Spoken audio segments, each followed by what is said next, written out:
Ce sont des images qui font froid dans le dos. Regardez, ça se passe hier vers midi dans un immeuble du quartier de Villeneuve à Grenoble. Un appartement qui est en feu, vous voyez l'épaisse fumée noire, des flammes qui commencent à sortir de la fenêtre. Et il y a 2 enfants, 3 ans, 10 ans, suspendus dans le vide. Ils sautent et ils sont réceptionnés par des habitants 10 mètres plus bas, sains et saufs. Bonsoir à tous, je suis Julien Migomüller. L'un des héros s'appelle Atoumati Walid. Il s'est cassé l'avant-bras en sauvant des enfants. Il vous raconte tout dans Bonsoir Julien. Du coup, on a commencé à crier haut et fort. Allez, sautez, sautez, sautez. On vous assure, on va vous sauver. Calmez-vous et sautez. Et le feu, et avec la fumée, il y avait des explosions à l'intérieur. Et on avait peur pour eux, pas pour nous. On les a demandé de sauter. Et c'était à eux de prendre la décision. Et c'était très, très, très courageux de leur part, surtout l'aîné, de nous faire confiance et de lancer en premier son petit frère. C'était encore incroyable. Et puis il a sauté encore. On l'a réceptionné. On leur a sauvé la vie, mais c'est eux qui ont pris la bonne décision de se lancer. Nous, on n'avait pas de choix, on n'avait pas de solution d'aller vers eux. Et c'est eux qui ont venu vers nous. Et c'était eux les courageux, c'était eux les héros. Et on va plus loin à présent avec le commandant Serge Ballester, membre de la commission de l'éducation des citoyens face au risque des sapeurs-pompiers. Bonsoir, merci d'être avec nous. Les 2 enfants sauvés à Grenoble, ils ont été brièvement hospitalisés. Ils vont bien, heureusement. Au total, l'incendie a fait 17 victimes. 2 hommes ont été blessés au bras lors de la récupération de l'enfant. Alors, faut imaginer le poids des enfants décuplé à cause de la chute. 40 pompiers au total ont été mobilisés. Serge, on va essayer d'y voir plus clair avec vous. Quand vous voyez les images là qui apparaissent, qu'est-ce que vous vous dites? Que c'est un miracle en fait? Alors je me dis 2 choses. Effectivement, c'est un miracle. C'est un miracle qui dépend aussi fortement de l'engagement citoyen des habitants qui étaient au pied de l'immeuble.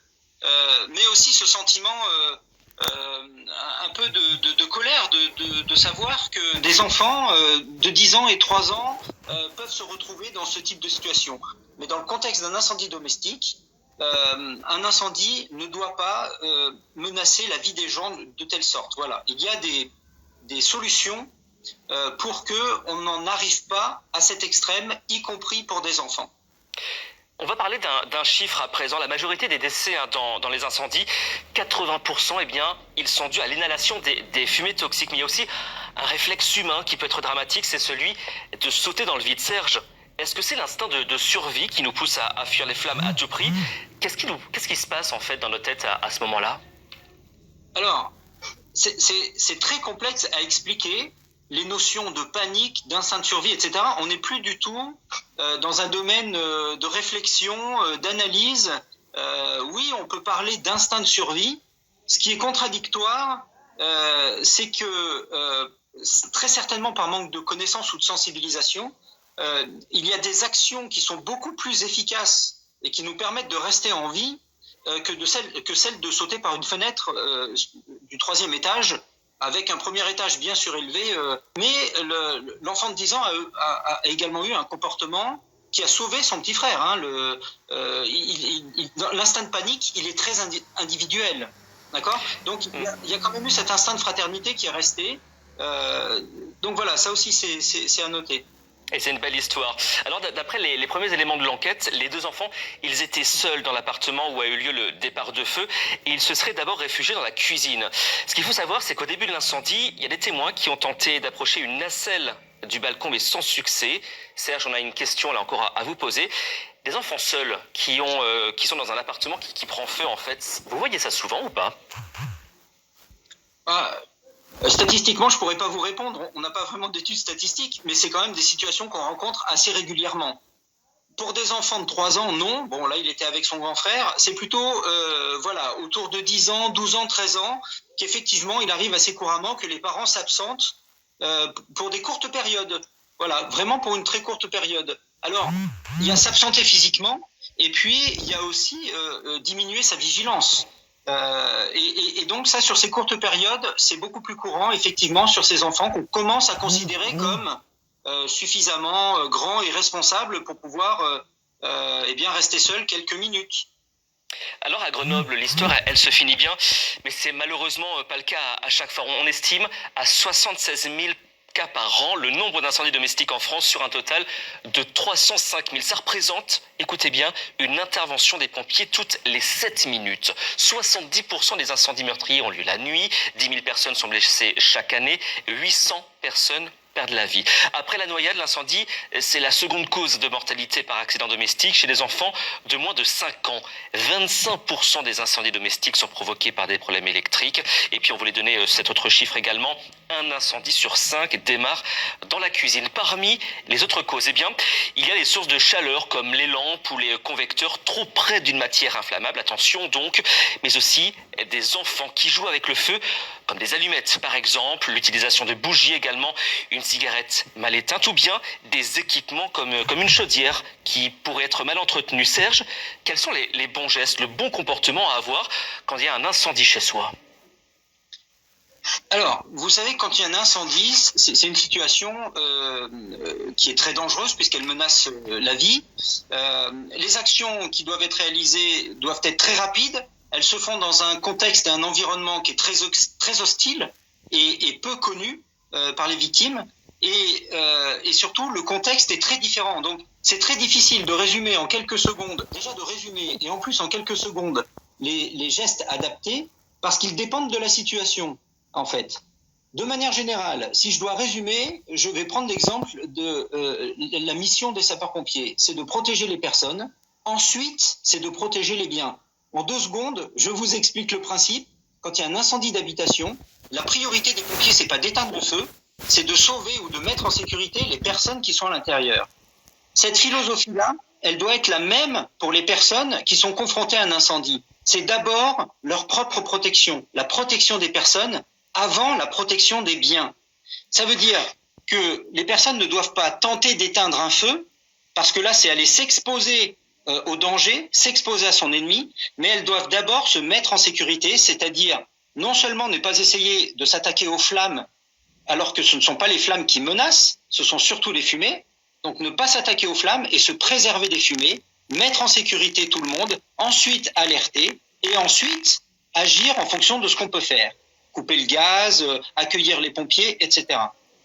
Et on a bien compris tout ça. Merci beaucoup, commandant Serge Ballester. C'était extrêmement clair. Bonsoir Bruce continue sur Facebook Watch, Instagram et bfmtv.com. Vous likez, vous commentez, vous partagez parce que l'info, c'est votre ami.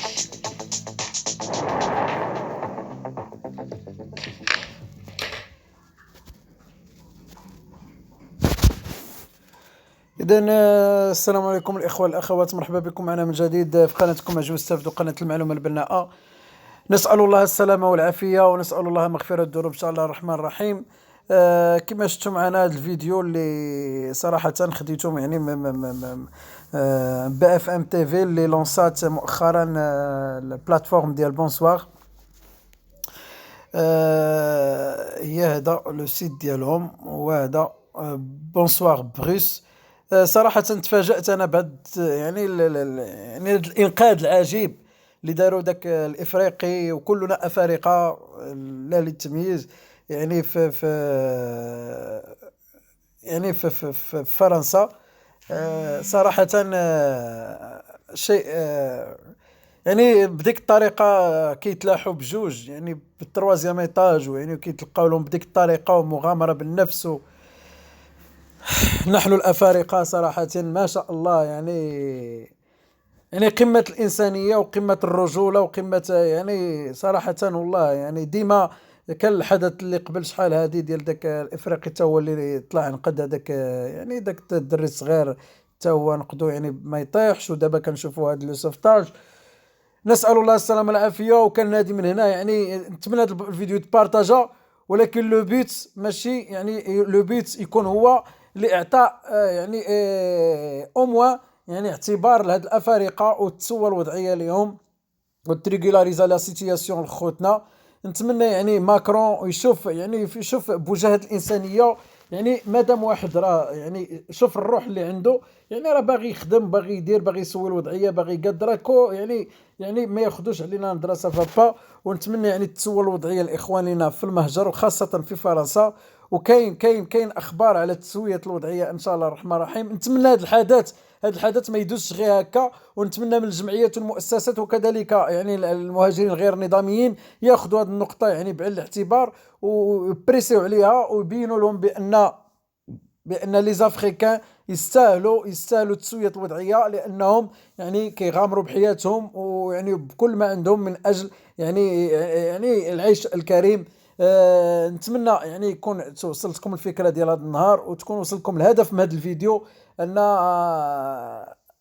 كاين فيديو ديال يعني سقوط يعني جوج ديال الاطفال هروبا من النار، ولكن الشيء الكبير هو إنقاذهم من طرف إفريقي، اللي دائما الأفارقة هم السباقين لهاد الحوايج. ميم بزاف ديال لي دومين وليكيب ناسيونال ديال لا فرونس كلها أفارقة، يعني خصها تسوى الوضعية إن شاء الله الرحمن الرحيم، ما خصها هادشي يدوز هكا. كان معكم أجيو استافدوا، هذه قناة اللي كيشوفنا أول مرة اللي كتهتم بالفيزا والهجرة واللجوء.